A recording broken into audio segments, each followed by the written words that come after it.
स्वागत है आपका शीतल जी, नई परख के मंच पर। अ, आज मैंने आपको निमंत्रित किया है नई परख के दर्शकों से रूबरू होने के लिए एक खास मकसद के साथ में। कल मैं आपको एक चैनल पर सुन रहा था और चैनलों पे तो बहुत कम, बहुत संक्षिप्त में बोलने का मौका मिलता है। तो आप उस पे ये कहते सुनाई पड़ रहे थे कि अ, जो कुछ भी हो रहा है अयोध्या में, वो दरअसल किसी न किसी तरीके से इस पूरे मामले को दबा देने की साजिश है।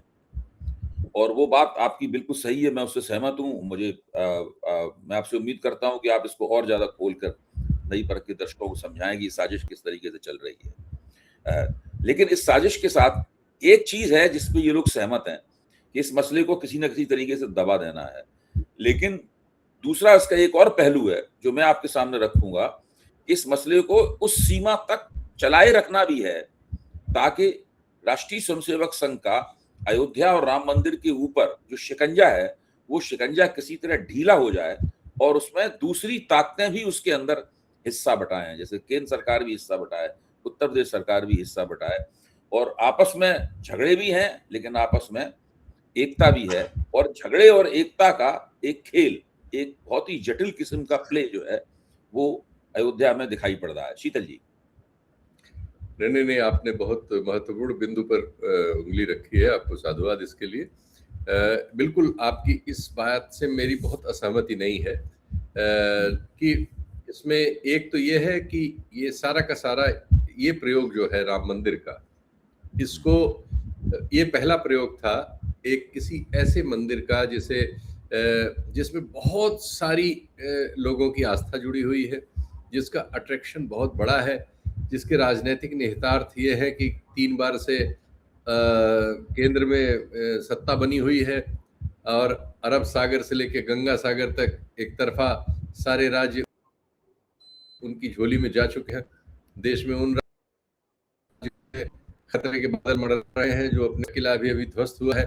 तो राजनीतिक विजय पताका के लिए एक बहुत बड़ा या सबसे बड़ा प्रतीक उनके हाथ में था और इसके जरिए वो एक मॉडल के बारे में हमने पाया कि जब वो किसी इस तरह की चीज में देखा, चाहे शिक्षा के, संस्कृति के क्षेत्र में और राजनीति के क्षेत्र, जिससे प्रेरणा ली जा सके, बल्कि तो ये एक ऐसा प्रतीक है जिसको जो हमारे यहाँ बड़े धार्मिक प्रतीक हैं, चाहे शंकराचार्यों की गद्दियां हो या हमारे जो बहुत सारे मंदिर हैं जो बहुत स्थापित हैं, बहुत सारा उसमें धन है, बहुत लोग उसके दर्शन करते हैं, बहुत भीड़ जाती है, बहुत चढ़ावा आता है, उनके प्रबंधन की समितियां बनी हुई हैं, कहीं सरकार भी हिस्सेदार है, कहीं नहीं भी है। केरल में है, दक्षिण भारत में है, तिरुपति जी का मंदिर है, वैष्णो देवी की ट्रस्ट है, बहुत सारे हैं। और हमारे यहाँ दूसरे धर्मों के भी इस तरह के संस्थान हैं। तो उस लिहाज से ये उसमें एक सबसे प्रमुख इसको संस्थान बनाने की कोशिश थी, राम मंदिर तीर्थ क्षेत्र को। और ये कोशिश करने में यह संगठन, जैसा वो बहुत सारे अन्य क्षेत्रों में, शिक्षा और संस्कृति के क्षेत्रों में जहाँ जहाँ उसने जब हस्तक्षेप किया है, उसने चीज़ों को बेहतर करने की जगह विद्रूप किया है। और हर जगह वो मतलब कुल मिला जुला के जो नतीजा आया है, उसमें कहीं भी ऐसा नहीं कि वो एक मॉडल बन सके।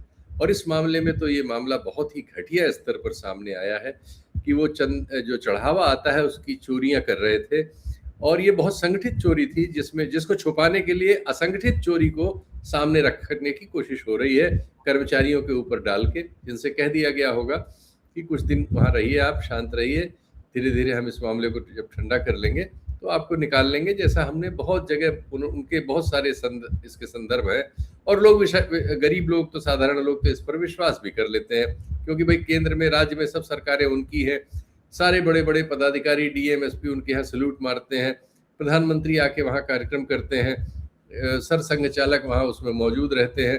तो इतनी बात का अविश्वास करने का उन कर्मचारियों के पास कोई कारण नहीं हो सकता कि उनको बाद में बचा लिया जाएगा और इसके लिए वो चुप रहे और जेल में शांति से रहें। तो ये परिस्थिति निर्मित की जा रही है मेरे अनुसार, लेकिन इसमें जो अपराध घटा है वो बहुत महत्वपूर्ण है। राष्ट्रीय स्वयंसेवक संघ एक क्लैंडस्टाइन संगठन की तरह अपने को चलाता है, सब कुछ वो अस्पष्ट रखता है, वो अपने को रजिस्टर नहीं करता, लेकिन उसके सारे देश में दफ्तर बन रहे हैं, बने हैं।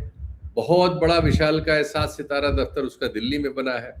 उसके पास लाखों लोग काम करते हैं, हर तरह का काम करते हैं। वो हिस्ट्री पे रिसर्च कर रहा है बहुत सी, वो नेहरू पे लगातार मटेरियल तैयार करता है, वो गांधी को खत्म करने के लिए मटेरियल तैयार कराता है। यानी उसके पास लाखों कारकुन हैं, बहुत तरह के अनुषांगिक संगठन उसके कहलाते हैं, जिसमें भारतीय जनता पार्टी भी शामिल है। ये सब शामिल है, लेकिन प्रकट रूप से वो जब मन उसका करता है वो किसी को भी नेट सकता है। वो कह सकता है कि अखिल भारतीय विद्यार्थी परिषद से उसका कोई लेना देना नहीं है, भाजपा से भी उसका कोई लेना देना नहीं है, राजनीति से ही उसका कोई लेना देना नहीं है। वो इस तरह की बातें करता है। ये उसके मतलब उसके पूरे एक छलावरण है उसका, जिसको सब जानते हैं, लेकिन वो फिर भी उसको रेगुलर मनवाता रहता है। और सब में प्रत्यक्ष भी है और परोक्ष भी रहता है। तो ये दोनों उसका अस्तित्व है। उसी तरह की घटना यहाँ हुई। इसमें बड़ी चोरी जो हो रही है वो निश्चित तौर पर सांगठनिक स्तर पर है। छोटी, जब कोई बड़ी चोरी, कहीं कोई बड़ा अपराध घटता है तो छुट भैये भी उसमें अपना हाथ चला लेते हैं। हो सकता है कि इन कर्मचारियों ने भी थोड़ी बहुत उसमें से रकमें चुराई हो, लेकिन बड़े जो अपराध है उस पर पर्दा डालने की डे वन से कोशिश हो रही है। सबसे पहले तो अपराध ये किया गया, जो कल के कार्यक्रम में मैं कहना चाह रहा था, समय की सीमा होती है उनमें, आपने ठीक कहा कि इसमें सबूत मिटाने की कोशिशें हुई। ये तो रिकॉर्ड पर है, उनके अंतर्राष्ट्रीय अध्यक्ष कह चुके हैं कि हमारे ट्रस्ट के लोगों ने जाके कर्मचारियों के यहाँ छापे मारे और वहां से रकम बरामद की, 80 लाख रुपए की वो बात करते हैं। आपको किस कानून में यह अधिकार मिला हुआ है किसी को भी कि एक संज्ञेय अपराध, कॉग्निजेबल ऑफेंस कहीं हो तो सिर्फ और सिर्फ नागरिक के पास एक कर्तव्य है कि उसकी सूचना पुलिस थाने में दे। पुलिस के ऊपर ये कानूनन आयद है कि वो उसको दर्ज करे और उसकी जांच शुरू करे। ये प्रक्रिया है कानून में। इसका किसी भी किस्म का उल्लंघन एक दूसरे अपराध को पैदा करता है। इसमें दूसरा अपराध तुरंत पैदा हो गया, जिसमें ये ट्रस्ट के लोग शामिल हैं, जो कह रहे हैं कि हम गए कर्मचारी के यहाँ, फला के यहाँ ये मिला, धमाके के यहाँ ये मिला, उसके यहाँ ये हुआ। ये सब सबूत मिटाने की कोशिश है। किसी भी उस अपराध में जिसकी जांच पुलिस न कर रही हो, जो उसके यहाँ दर्ज न हो, कोई दूसरी कार्रवाई कोई करता है संज्ञेय अपराध में, तो वो सबूत मिटाने की कोशिश होती है। इसके जरिए वो सबूत मिट गए, क्योंकि ये कोई चीज रिकॉर्ड पर नहीं है, ये सब चीजें ऑफ द रिकॉर्ड है। तो ये ऑफ द रिकॉर्ड काम हुआ, और ऐसे ही ऑफ द रिकॉर्ड काम सरकार ने किया। एक एसआईटी घोषित कर दिया। एसआईटी घोषित करने की बाकायदा सुप्रीम कोर्ट द्वारा प्रतिपादित एक प्रक्रिया है। 2023 के एक आदेश में बाकायदा इसका विस्तारित वर्णन है। उस आदेश का भी डिटेल है मेरे पास। और उस आदेश के तहत किसी भी कॉग्निजेबल ऑफेंस में, जो कि ये है, जो कि एफआईआर कराने के बाद ये सिद्ध भी हो गया, जो ट्रस्ट ने एफआईआर कराई है उसमें एक कॉग्निजेबल ऑफेंस है, इसीलिए लोग अरेस्ट हुए और जेल गए। तो ऐसे मामलों में ये सबूत की छेड़छाड़ का काम न एसआईटी कर सकती थी बिना एफआईआर के, और न ट्रस्ट के पदाधिकारी कर सकते थे। सबसे पहले तो इन लोगों पर सबूत मिटाने की कोशिश का मुकदमा इसके तुरंत बाद दर्ज होना चाहिए। और निश्चित तौर पर अविश्वास की लेयर्स इतनी है कि जो जांच हो रही है ये कोई जांच नहीं है, ये आई वॉश है। और ये कल एक वकील साहब भी आए थे, उन्होंने कहा उस कार्यक्रम में ही जिसमें मैं था, बड़े सीनियर वकील हैं, भाई आश्चर्यजनक है ये, ऐसा कोई मामला, चोरी का मामला हो और उसमें पुलिस पूछताछ न करे, अपराधी से गिरफ्तार करके उसको जेल भेज दे, रिमांड न ले। ये कहा मेरे पूरे जीवन में क्रिमिनल उसमें मैंने तो नहीं देखा।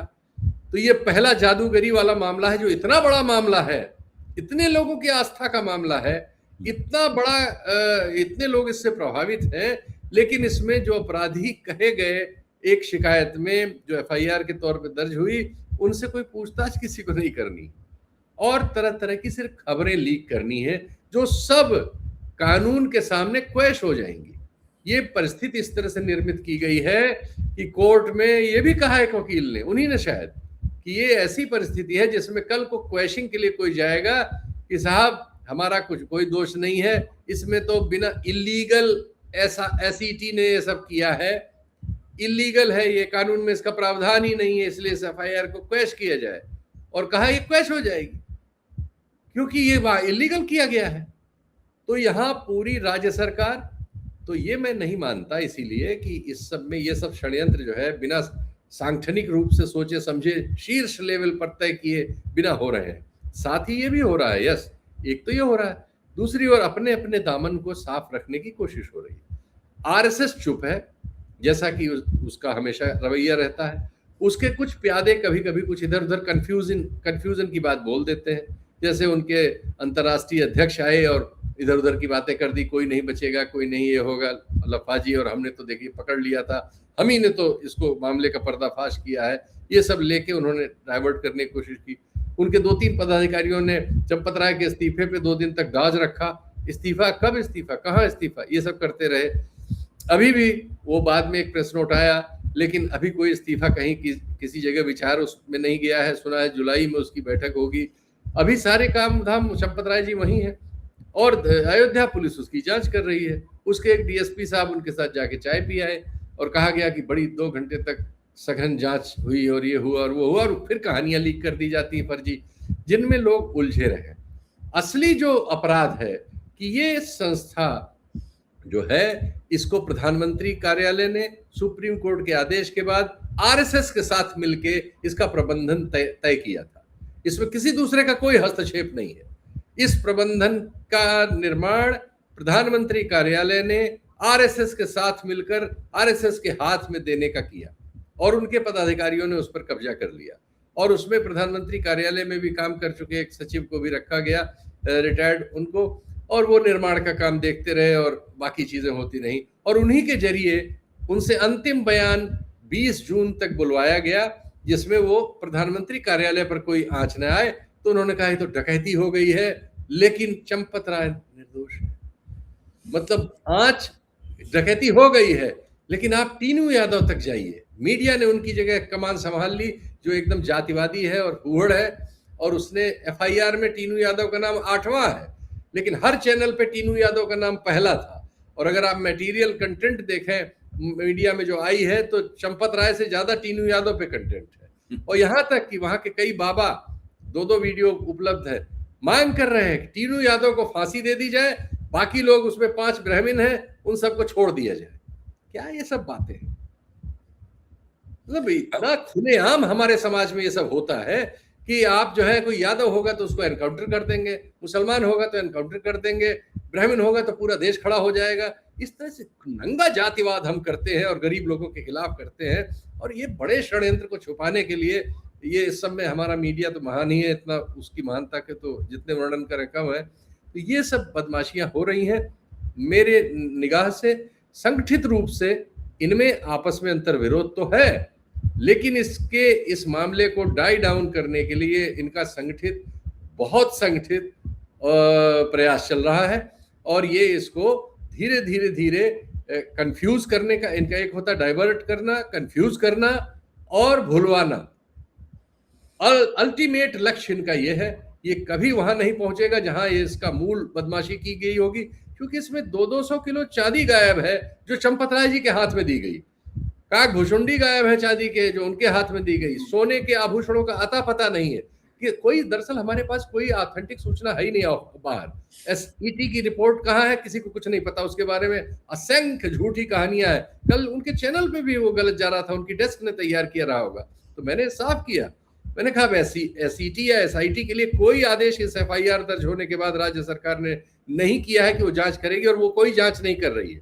उनके यहाँ चल रहा था कि वो कोर्ट में उसने एप्लीकेशन दी है किसी से वो करने की। मैंने कहा बिल्कुल गलत सूचना है आपकी, इसकी जांच कर लीजिए। बिल्कुल ऐसा नहीं। जो भी अब कार्रवाई हो रही है अयोध्या पुलिस कर रही है, जहां वो थाने में दर्ज है अभी तक। क्योंकि राज्य सरकार जब एसआईटी को होम मिनिस्ट्री की ओर से राजाज्ञा निकाल के हैंडओवर करती है कोई केस, तब वो केस उसके हाथ में जाता है। जो पहले जांच की गई वो आधिकारिक नहीं है, वो इंक्वायरी है, वो इन्वेस्टिगेशन नहीं है। हो ही नहीं सकता बिना एफआईआर दर्ज किए कोई इन्वेस्टिगेशन। इन तकनीकी चीजों को समझे बिना मीडिया में बहुत सारा स्पेकुलेशन चल रहा है, जो ये टीम चाहती है। टीम चाहती है कि ढेर सारा स्पेकुलेशन हो और ज्यादातर कर्मचारियों के बारे में हो, उससे वो बचते हैं। और एक स्टेज अगर बहुत दबाव की आएगी तो चंपत राय को पीछे कर लेंगे, कोई दूसरे आ जाएंगे सज्जन, या जिस पे दबाव पड़ेगा उसको पीछे करते जाएंगे, लेकिन सबको वो बचा लेंगे और इस मामले का पर्दाफाश नहीं हो पाएगा। यही अंत मेरे हिसाब से इसका निष्कर्ष। नहीं, आपने बहुत सुंदर विश्लेषण किया और तथ्यात्मक बातें हैं आपकी, उनके ऊपर यकीन सुनते ही हो जाता है। कल भी मुझे यकीन हुआ था, आज आपने उस बात को और खोल कर कहा कि किस तरीके से धीरे-धीरे करके भ्रम फैलाते हुए और एक गुमराह करने वाला नैरेटिव चलाते हुए इस मसले के ऊपर मिट्टी डालने का काम हो रहा है। और सब एसईटी हो या एसआईटी हो, ये सारे के सारे प्रपंच हैं और सब मिल-जुल कर किए जा रहे हैं। एक बात जो आपने बात में कही, उससे मेरी बात मुझे अपनी बात कहने का मौका मिलता है। आपने कहा कि ट्रस्ट को ये अधिकार किसने दिया कि वो लोगों के घरों पे छापा मारे? ये क्योंकि वो तो ये ट्रस्ट का काम नहीं है। नागरिक के तौर पर सब लोगों का कर्तव्य ये है कि अगर कोई चोरी की घटना होती है, गबन की घटना होती है, तो उसको फौरन पुलिस में सूचना दी जाए। पुलिस का काम है ये सब काम करना। ये जो पूरी आत्म छवि है और ये जो पूरा अधिकार है जो अनौपचारिक रूप से उनको दिया गया है, औपचारिक रूप से अधिकार तो दिया नहीं जा सकता। ये अधिकार है कि वो अपने आप में पुलिस और सरकार और कुल मिलाकर सल्तनत की तरह आचरण करें।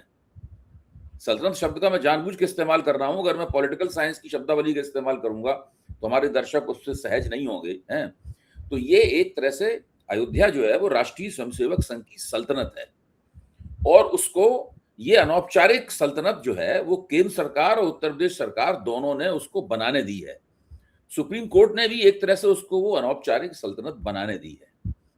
वो सल्तनत है, उसमें मोहन भागवत उसके अघोषित राष्ट्रपति हैं इस सल्तनत के। चंपत राय उसके अघोषित प्रधानमंत्री थे। जो गोविंद देवगिरी हैं वो उसके अघोषित वित्त मंत्री हैं उस सल्तनत के। और गृह मंत्री अनिल मिश्रा थे और कुछ दूसरे इसी तरह का कुछ गोपाल राव के पास भी अधिकार था।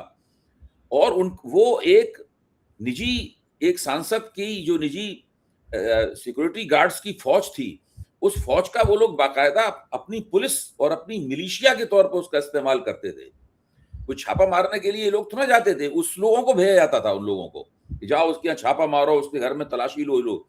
इसीलिए जब भी कोई शक हुआ कि इसके अंदर ये हो रहा है या कोई शिकायत आई तो उन्होंने कभी पुलिस में रिपोर्ट नहीं दर्ज कराई।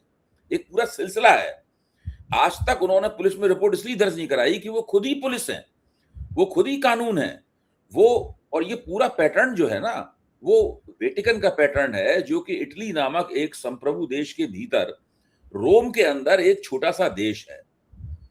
उसको बाकायदा अंतरराष्ट्रीय स्तर पर औपचारिक देश की, एक अलग राष्ट्र राज्य की, अलग नेशन स्टेट की मान्यता मिली हुई है, जिसके राष्ट्रपति पोप हैं, जो कैथोलिक ईसाइयों के सबसे बड़े धर्मगुरु हैं। पोप उसके राष्ट्रपति हैं। राष्ट्रीय स्वयंसेवक संघ राम जन्मभूमि आंदोलन चल रहा था, तब बार बार इस बात को कहता था कि हम अयोध्या को भारत का वेटिकन बनाना चाहते हैं। ये रिकॉर्ड पे है, ये अशोक सिंघल ने बात कही, सब लोगों ने कही। अब चूंकि वो आधिकारिक रूप से तो वेटिकन बना नहीं सकते, उसके लिए तो फिर संविधान बदलना पड़ेगा, संविधान में दर्ज करना पड़ेगा। ये तो कर नहीं सकते, तो बहुत भारी मुश्किल की बात है और लगभग असंभव बात है। इसलिए उन्होंने अयोध्या को राष्ट्रीय स्वयंसेवक संघ का एक वेटिकन बना ही लिया है। राष्ट्रीय स्वयंसेवक संघ अयोध्या में हुकूमत करता है, उसके ऊपर कोई नियम कानून नहीं चलता। उत्तर प्रदेश का कानून और व्यवस्था का जो जुरिस्डिक्शन है, न्याय क्षेत्र है, वो भी व्यवहारिक रूप से, केवल तकनीकी रूप से लागू होता है नहीं है। इस बात को योगी आदित्यनाथ अच्छी तरह से जानते हैं कि हम इसके यहाँ पुलिस अपनी पुलिस भिजवाकर, अपनी सीआरपी भिजवाकर, अपनी पीएसी भिजवाकर यहाँ पर कुछ नहीं कर सकते। अगर हम ऐसा करेंगे तो हमारा पूरा राजनीतिक समीकरण जो है बिगड़ जाएगा और हमारी पूरी राजनीति को तोड़ फोड़ दिया जाएगा। हमको गोरखपीठ भेज दिया जाएगा। इसलिए वो बिल्कुल उनसे पूछ के सारा प्रपंच कर रहे हैं और अपनी डींगे मार रहे हैं ताकि हमारी छवि जो है बहुत एक न्यायप्रिय मुख्यमंत्री की बनी रहे। नरेंद्र मोदी भी इस बात को जानते हैं कि राष्ट्रीय स्वयंसेवक संघ का न्याय क्षेत्र है ये। यहाँ पे जुरिस्डिक्शन जो है भारत के संविधान के तहत नहीं है, जो हिंदुत्व का संविधान है उसके तहत अयोध्या में ये पूरा जुरिस्डिक्शन है। लेकिन इसी के साथ साथ चूंकि हैं तो ये लोग सत्ताधारी, आदित्यनाथ भी सत्ताधारी हैं, नरेंद्र मोदी भी सत्ताधारी हैं, भले ही संघ की कतारों से आए हैं, तो इनके मन में ये भी रहता है कि भाई इस जुरिस्डिक्शन में संघ ने कुछ ज्यादा ही अपना कब्जा कर लिया है, थोड़ा इस कब्जे को थोड़ा ढीला भी किया जाना चाहिए। मेरा मानना यह है कि अगर ये भावना नहीं होती तो इस मसले को भी उभरने से पहले ही दबा दिया जाता। नहीं, आपने बिल्कुल सही जगह उंगली रखी। हाँ। मैं उसके संकेत भी बता देता हूँ। जी, जी, जी, जी। बिल्कुल ये भावना को प्रकट करने के लिए नृपेंद्र मिश्र ने ये कहा कि इसमें एक सीईओ की नियुक्ति होनी नियुक्ति चाहिए। होनी चाहिए। बिल्कुल ठीक कहा। सीईओ का नाम आते ही प्रधानमंत्री कार्यालय का हस्तक्षेप आता। हुँ, लेकिन यही मैं आ रहा हूँ। हुँ। लेकिन वो बयान अंतिम उनका 20 को है एनडीटीवी के इंटरव्यू में। वो हाँ। अंतिम है। उसके बाद उनकी बोलती बंद हो गई, तब से आज तक उनका कहीं अता-पता नहीं है। हुँ, अब वो कहीं फ़ोन भी नहीं ले रहे हैं, मुझे पक्की जानकारी है, वो हुँ। पत्रकारों के फ़ोन भी इस समय नहीं ले रहे हैं। हाँ। क्योंकि ये बताता है कि कहाँ वो कैसे-कैसे डिमार्केट किया गया है, हुँ, कि उन्होंने तुरंत इस बात को ठंडे बस्ते में डलवा दिया, फिर इस पे बात ही खत्म हो गई। ये हुँ, बात हम आप या बहुत सारे पत्रकार भले ही उठाते रहे, हुँ, अब वहाँ उस खाने से नहीं आ रही है, अब वहाँ मोर्चे क्लियर हो गए हैं। हुँ। योगी आदित्यनाथ को इस मामले पर बात सिर्फ ये करनी है, किसी को बख्शा नहीं जाएगा और हमला राइट। अखिलेश यादव पर किया जाएगा जी, कि किस भूमि पे बताओ तुम्हारा क्या रोल है। जी। ये डाइवर्जनरी टैक्टिक्स है हुँ, और इस भ्रम को रहने दिया जाएगा, जिसके हुँ, तमाम मीडिया के लोग भी शिकार होंगे कि एसआईटी अभी भी जांच कर रही है, हुँ, जबकि वो कोई जांच नहीं कर रही है। उसका रोल खत्म हुआ है, एक इंक्वायरी करने के बाद, एक रिपोर्ट होम डिपार्टमेंट में सौंपने के बाद वो रोल खत्म हो गया। अब नए रोल के लिए उसके लिए राजाज्ञा की जरूरत है। हुँ, ये चूंकि टेक्निकलिटीज लोग नहीं जानते, इसलिए मीडिया में अभी प्रचलन में है कि एसआईटी ये कर रही है, वो कर रही है, फलाना कर रही है। 2 घंटे उनसे पूछताछ हुई, उनको पता ही नहीं है कि वो अयोध्या पुलिस का डीएसपी था पूछताछ करने जो गया था। तो अब ये चूंकि कानूनी और ये नुआंसेस ऐसी होती हैं जिनमें ये लोग प्ले करते हैं। ये बहुत ढंग से, इनके पास हर चीज की टीम है हुँ, और वो बहुत सोच विचार के अपराध करते, अपराध को छुपाते हैं। उनकी दृष्टि एकदम क्लियर है। अपने ऊपर आंच न आने देने के लिए उन्होंने मोहरे तय कर रखे। हुँ, अगर ये बात बहुत बढ़ेगी तो चंपत राय को पर्दे के पीछे किया जाएगा। आप देखिएगा, अगर घटेगा तो एकदम ऐसे ही घटेगा। होगा इस्तीफा उनका स्वीकार कर लिया गया, चंपत राय, वो हमें पता ही नहीं लगेगा वो कहाँ काम कर रहे हैं, वो कहीं और लगा दिए जाएंगे। इनके पास असंख्य मैदान है इस तरह के। बहुत से लोग इनके नायक इस तरह से खलनायक बनने के बाद फिर से पर्दे के पीछे हो जाते हैं, तो हो जाएंगे। और यहाँ कोई दूसरा आदमी आ जाएगा, कोई दूसरी तरह की बातें करने लगेगा। छोड़ा नहीं जाएगा, बख्शा नहीं जाएगा, पकड़ा किसी को जाएगा ही नहीं। पकड़े जो गए हैं उन्हीं से कहा जाएगा चुपचाप रहो, शांति से। पूरा आप देखिए, इतना बड़ा मामला 2002 का गुजरात में था। लगभग सारे मामले, तो एक मामले को उसको छोड़ दीजिए जिसमें सुप्रीम कोर्ट ने आखिर में शर्म खा के उस स्त्री का, जिसके पूरे परिवार को इतनी बेदर्दी से काट डाला गया था, मार डाला गया था, जला दिया गया था, उसमें फिर से उन अपराधियों को वापस जेल भेजा। वरना तो सब इतने बड़े बड़े नरसंहारों के अपराधियों को सबको छुड़ा लिया गया, छुड़ा लिया गया वहां। तो ये तो कोई चोरी का मामला दर्ज होने दिया है उन्होंने, सिंपल चोरी का, और उसका कोई स्कोप नहीं है। तो संजय सिंह चिल्ला रहे हैं बेचारे फैक्ट्स ले लेके कि जमीनों में कितना घोटाला हुआ है, सब रजिस्ट्री चंपत राय के हाथ से हुई है। उनमें कहीं कोई उसकी कोई जांच ही नहीं हो रही भाई इन चीजों की।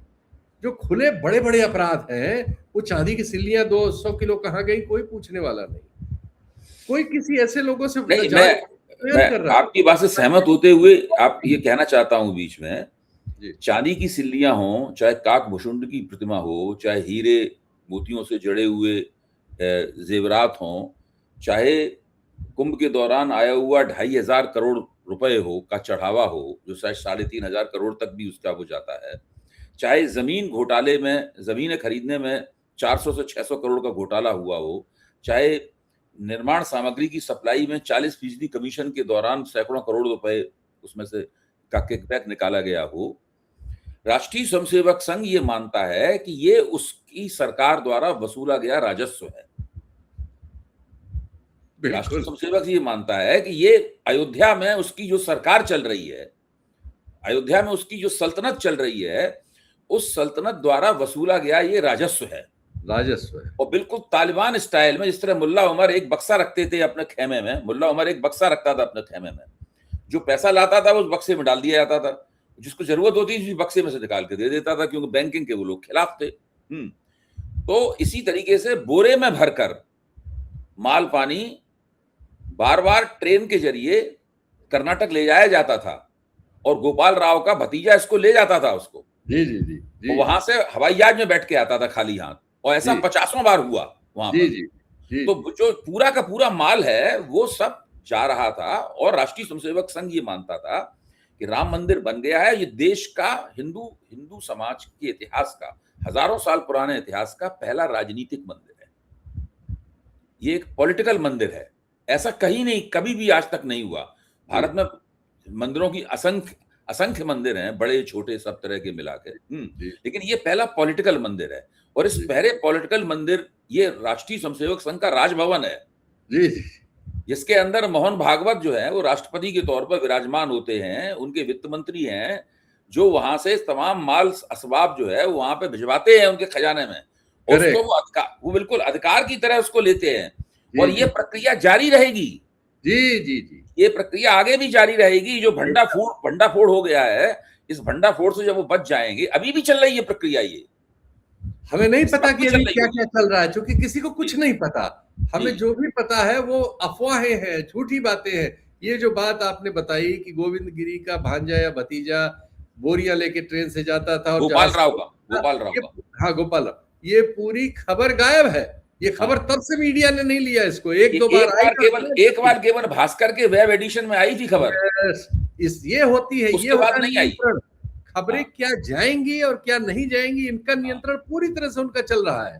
खबरें टीनू यादव पे होंगी, खबरें होंगी ही नहीं इस पर कि वो ये जो पैसा जाता था ट्रेन से और जहाज से आते थे, ये इतना बड़ा मामला था, इसकी डिटेल्ड इन्वेस्टिगेशन होनी थी, कुछ नहीं हुआ।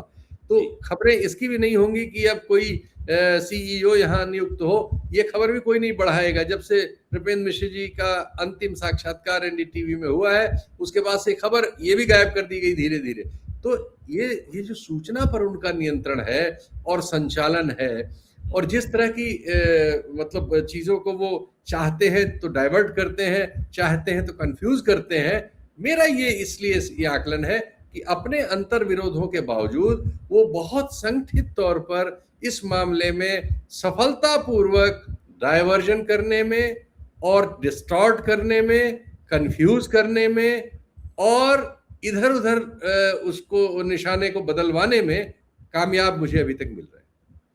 नहीं, आप बिल्कुल ठीक कह रहे हैं, लेकिन मैं ये भी साथ में मानता हूं, मैं आपकी बात में जोड़ते हुए कह रहा हूं कि कुछ ना कुछ इस पूरे प्रकरण का लाभ उठाकर प्रधानमंत्री कार्यालय, योगी जी के सीएमओ की तो कोई औकात नहीं है इसके अंदर। वो तो मैं उनको मानता भी नहीं हूं कि वो कोई खास हस्तक्षेपकारी खिलाड़ी हैं। मतलब वो एक ऐसे खिलाड़ी हैं जिन्हें लगातार बेंच पे बैठे रहना है। वो बदलू खिलाड़ी भी नहीं है, मतलब सब्स्टिट्यूट प्लेयर भी नहीं है। प्रभाष जी सब्स्टिट्यूट प्लेयर के लिए बदलू खिलाड़ी शब्द का इस्तेमाल किया करते थे। हाँ, तो वो जो पीएमओ है वो बड़ा प्लेयर है, वो बड़ा खिलाड़ी है। तो वो पीएमओ जरूर चाहता है कि कुछ इस अयोध्या नाम की सल्तनत में कुछ उसकी हिस्सेदारी भी हो जाए। इतना आरएसएस अपने ऊपर कब्जा ना करे, कुछ उसमें भी हिस्सेदारी हो जाए। इसीलिए सीईओ बनाने वाला जो प्रस्ताव है, इसीलिए फ्लोट किया गया जी। और उसमें यहाँ तक कि नृपेंद्र मिश्र का नाम भी चला, इन्हीं को बना दिया जाए सीईओ। बाद में आरएसएस ने उसके ऊपर बड़ी कड़ी आपत्ति दर्ज की होगी, मेरा मानना ये है। तभी खबर आई थी कि आरएसएस इससे सहज नहीं है। जी जी। उसके बाद ये बात बंद हो गई, कही जानी होगी। लेकिन कोशिश पीएमओ की तरफ से होगी कि इस मसले का फायदा उठाकर कुछ थोड़ा सा अयोध्या नाम की सल्तनत का एक कोना हमें भी मिल जाए। बिल्कुल बिल्कुल बिल्कुल। देखिए, ये सब बिल्कुल भाव हो सकते हैं वहां, लेकिन अंतिम भाव इस समय सारी टीमों का एक ही है कि इस मामले को कैसे हमें, अब चुनाव भी है उत्तर प्रदेश का, बदनामी हो रही है, राजनीतिक नुकसान बहुत हो रहा है, तो भावनाएं भड़क रही हैं। हाँ, इसको धीमे धीमे आंच में इसकी आंच कम की जाए, डाइवर्ट किया जाए, कल्प्रिट दूसरे कह दिए जाए और फिर चुनाव। कल मैं एक काम से आईसीआईसीआई बैंक में गया जो मेरे घर के सामने सड़क के पार है। तो सब लोग मुझे जानते हैं कि मैं पत्रकार हूं और मैं सोशल मीडिया पर बोलता रहता हूं, सुनते भी रहते हैं, और वो ज्यादातर लोग भाजपा के समर्थक हैं। तो उसमें एक वरिष्ठ व्यक्ति ने मुझसे कहा कि क्या होगा इस चढ़ावा चोरी के मामले का। अब नहीं, वो तो आप खुद ही देख लीजिए, सब मिलजुल के लूट रहे हैं। तो बोले मैंने भी बड़ा चढ़ावा चढ़ाया था वहां पे जाकर, और मुझे दुख होता है ये देख के कि ये सब हो रहा है, और ये सब लोग बहुत खराब लोग हैं। मतलब ये उसकी आमतौर पर राय थी, एक बात नहीं थी, लेकिन मन लोगों का बहुत दुखी है। बिल्कुल, एक तलखी है, बहुत बड़ा अनमनापन है इस पूरे प्रकरण के। उनके समर्थकों के भी एक हिस्से में इसको लेके बड़ा अनमनापन है, जो भावुक हैं, और आध्यात्मिक कारण से और मुसलमानों से नफरत के कारण इनके ट्रैप में फंसे रहते हैं। लेकिन जब गलत इस तरह का होता है तो कुछ उनकी समझ में नहीं आता और वो फिर आप जैसे लोगों में भरोसा ढूंढते हैं और उनका मन, उनको ये तो यकीन होता है कि आप शायद सही उसमें कुछ बता पाए। जी, ये भी एक उस तरह की भावना का वैसे है बहुत दुर्भाग्य की बात। बहुत दुर्भाग्य। देखिए, जो भी हो, राष्ट्रीय स्वयंसेवक संघ ने 100 साल तक काम किया। उसकी जो राजनीतिक भुजा है भाजपा, उसको स्पष्ट बहुमत भी पहले गठजोड़ सरकार चलाई, फिर 10 साल तक स्पष्ट बहुमत भी इनको रहा, अब स्पष्ट बहुमत नहीं है। लेकिन इन लोगों ने इस पूरे मौके का ऐसा दुरुपयोग किया है जिसकी सजा इन्हें जनता एक न एक दिन वही लोग सजा इनको देंगे जो आज इनकी बल्ले बल्ले करते रहे हैं। क्योंकि लोकतंत्र में आप कितना भी लोकतंत्र को कैप्चर कर लें, कुछ भी कर लें, उसमें जब गड़बड़ी करते हैं तो देर सवेर जो है लोकतंत्र आपको पटखनी देता है। जी, जी। ऐसी उम्मीद है मेरी, पुराना तजुर्बा भी ये बताता है। बहुत बहुत शुक्रिया शीतल जी, बहुत बढ़िया चर्चा हुई और हम दोनों ने अपनी बात कह पाई। आजकल हम लोग अपनी बात कह पाए, यही बहुत बड़ी उपलब्धि है। जी, नमस्कार।